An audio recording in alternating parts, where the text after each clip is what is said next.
Ito po Kategram, ang panawagan po natin ngayong gabi, isabihin ko na para kumalat na rin po. Ito po yung additional, hindi, yung ano nyo. Pinapanood niya si Kuya Bal. Ito po yung additional po na tawag dito, clarification lang po about po dun sa mga nagpaabot po ng pagmamahal kay Kuya. Is, di ba ho, napag-usapan po natin the last time is yung mga group po ay mag-usap-usap kung ano man po yung ano po nila. Ang naging concern po kasi doon is paano natin ma-assure yung transparency na yung mismong tao na yon is nagko-confirm or ina-approvean nila yung desisyon ng kanilang founder.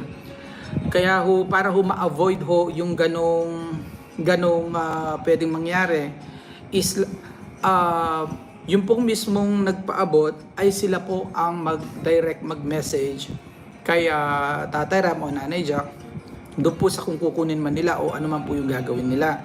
Kasi mahirap po na may isa lang po magre-represent na ito, yung grupo namin, ganito, ganyan.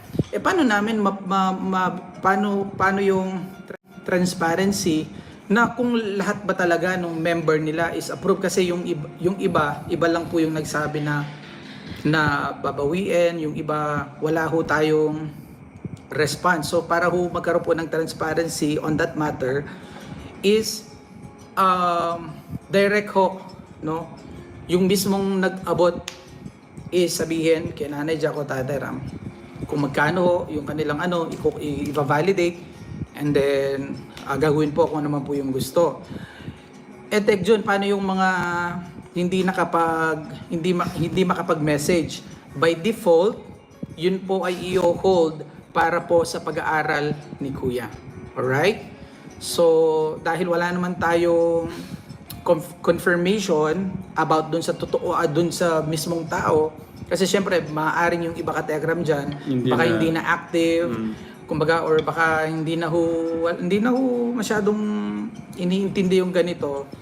So by default is i-hold yon, katulad po ng ibang group, ang sabi nila i-hold nila yung sa kanila, at yun po yung ma-access kapag siya po ay nag-aaral na sa kolehiyo. So I think yun yung napakagandang pwede po natin gawin Kategram, dahil ayaw ho natin na tawag dito,